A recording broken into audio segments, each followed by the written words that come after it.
The rain just started. See, I will be completely wet. In today's video, we'll do a review of this really cool gimbal from Zhiyun. It's a Weebill 2.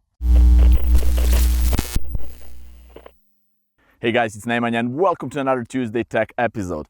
Zhiyun sent me this gimbal. It's a new gimbal in their arsenal. It's a Weebill 2. It's similar like a previous Weebill S gimbal, but it's bigger, sturdier, much better grip, and of course the payload is even bigger. It's 3.3 kilos.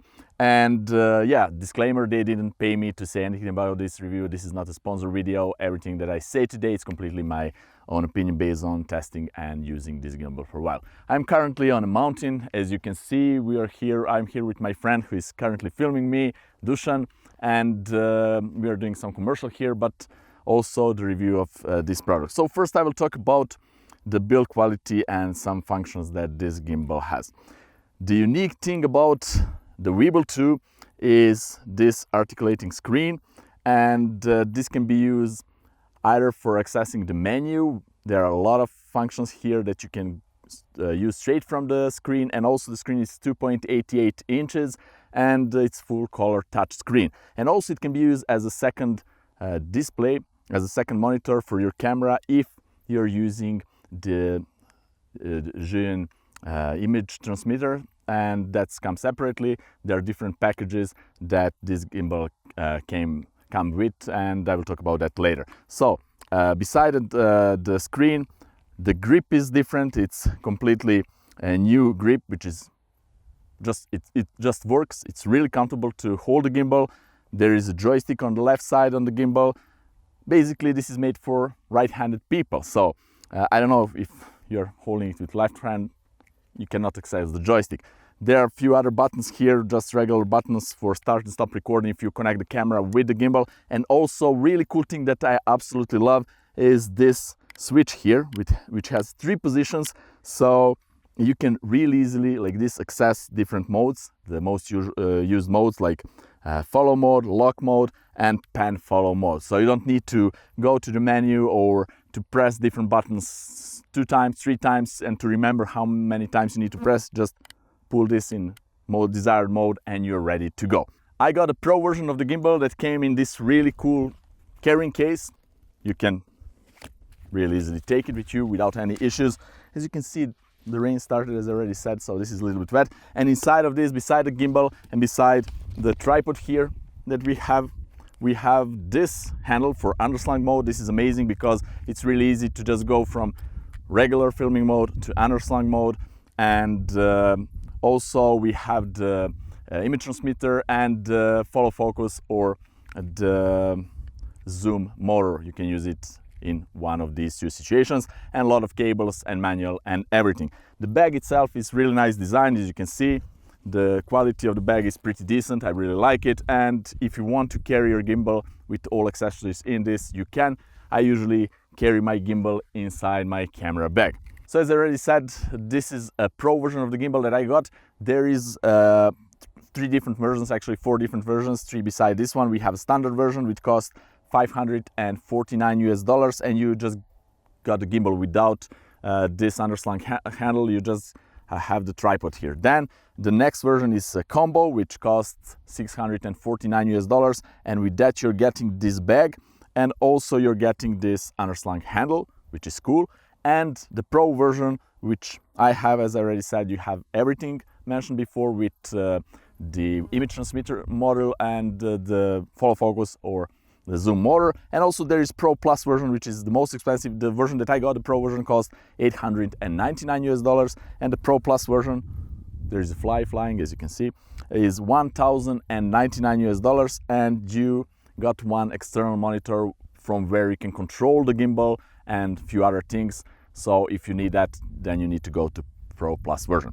This gimbal has a new smart sensor with improved algorithm that is helping to reduce some micro jitters, and it's working really good. So in order to use the gimbal, you need first to mount the camera, to balance it, and to balance this gimbal it's really easy. Like any other gimbal, I don't have any issues with that, and just turn on the gimbal and use it. Now I will show you how this gimbal works while we are walking, running, and a few different situations in the underslung mode too, etc. And also to charge this gimbal, it takes around 1.6 hours to fully charge the gimbal, so it's pretty fast charging. And the battery, the nominated battery life, it's 9 hours, but that depends on the weight you're putting it, the camera you're putting it, etc. So it can last maybe 4, 5, 6, 7, 8, 9, depends how are you using it. And also there are a lot of variety of camera that you can put on the gimbal. You can see the full list on the Zhiyun website. But what is really maybe interesting for you guys, if you're asking if there can be some bigger cameras mounted here, yes, the Blackmagic 4K and 6K can be mounted here without any issues. Right now, let's go and test this in motion.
Like a previous Zhiyun's gimbal, like Weebill S or Crane 2S that I already reviewed, this one has the locking mechanism too, so if all the axes are locked, you can really easily walk with the gimbal when you're finished with the filming, etc. without any issues. But when you want to film, just unlock the axes and turn on the gimbal and you're ready to go. So to turn on the gimbal, you have the button on the side, hold it for 2 seconds and the gimbal is powered on. As you can see, now it's in a lock mode. So in this mode, however you're turning, the camera will stay in the same position. And also there are pan follow mode and follow mode. I'm mostly using the follow mode because this is the way of how I'm filming it. Also, you have the joystick, you can move the camera using the joystick, etc. And all the magic happens with this screen. So as I already said, the battery life depends on many things and also depends how much you're using this screen. So here you have a lot of things like mode settings. You have several different modes. Beside the mentioned one, you have the POV mode. So that means however you are moving the camera, the gimbal, actually the camera will follow the motions, as you can see. Also, we have the portrait mode. So this is amazing because you can really easily use the underslung handle or use it like this and film some Instagram or Facebook stories with a professional camera and step up your game there. And beside that, you have the Go mode. Go mode is faster movements if you want to follow faster motion, so it's more responsive. And also we have the Vortex mode, so that's a classic. You already know what is it. So you put a camera there, use the joystick, and then the camera will spin and you have some really cool Vortex mode there. At the front of the gimbal, we have this trigger button which serves several functions, but the main thing is that to double tap and the camera will go straight into default position, and that's really fast and easy way to bring camera straight forward. Also, we have a lot of other functions here. I will not cover all of them, but really cool thing is balance check settings. So you can check if the camera is properly balanced and all the axes are properly balanced, or some motors are struggling more or less. So if everything is straight in the middle, like I'm having right here, so that means that you're perfectly balanced your camera on the gimbal. Then you can go and change all the settings for the gimbal and the camera, actually for the gimbal here in the settings. So you can set the smoothness of the gimbal, of the movements, you can set the follow speed, the motor strength, you can set the deadband, and so on and so forth. So you can really nail down the settings to match your needs, how you're comfortable of using the gimbal. Do you need to be more smooth while using it or maybe more responsive? Also, we have this really cool new smaller wheel that is meant here to control the follow focus or zoom motor, and I really like position of the wheel because you can really easily access in this mode or in underslung mode. Again, you can really easily access this wheel right here. In order to use this gimbal screen as a second screen for your camera, you need to mount the image transmitter on the gimbal here, and then you can see what camera sees on this screen right here. And that's not a gimmick, it's really a good thing. And also it helps when you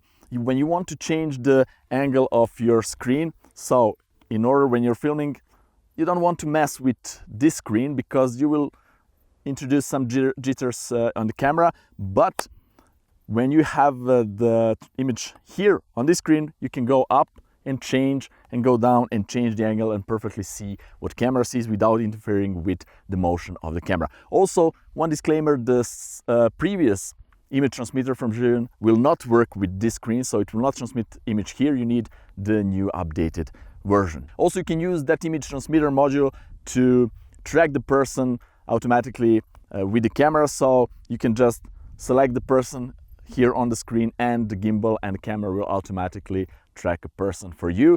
It's not 100% perfect, it has some flaws, but I hope that with firmware updates that will get better and better. About the mounting points of the gimbal, if you want to mount external monitor, microphone or whatever, there is one on the right side of the gimbal right here, so you can use it for that. Or if you don't use the tripod, you can mount something down there, but I don't recommend that. I really like to use tripod. Also, you can mount it right here, so this has a fast release option, so you can unscrew this screw and mount something there. If you are purchasing the standard version without this underslung handle, well, you don't have that option to fastly mount this or to just have it permanently there, but you can unscrew the tripod right there and just screw it here. It's a little bit slower, but then again you have the option to use it in underslung mode. So my final conclusion about this gimbal is that I really like it. I will use it definitely in the future, and I'm using it right here on this commercial set to film the things with the gimbal, and I'm pretty happy how this works. I don't have any kind of negative to say about this.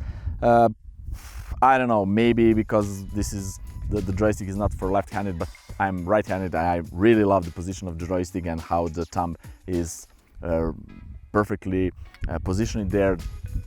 I don't know, and everything else is really, really good. The form factor is a little bit bigger, so it's a little bit harder to put it in the bag, but again, that's not a big issue for me.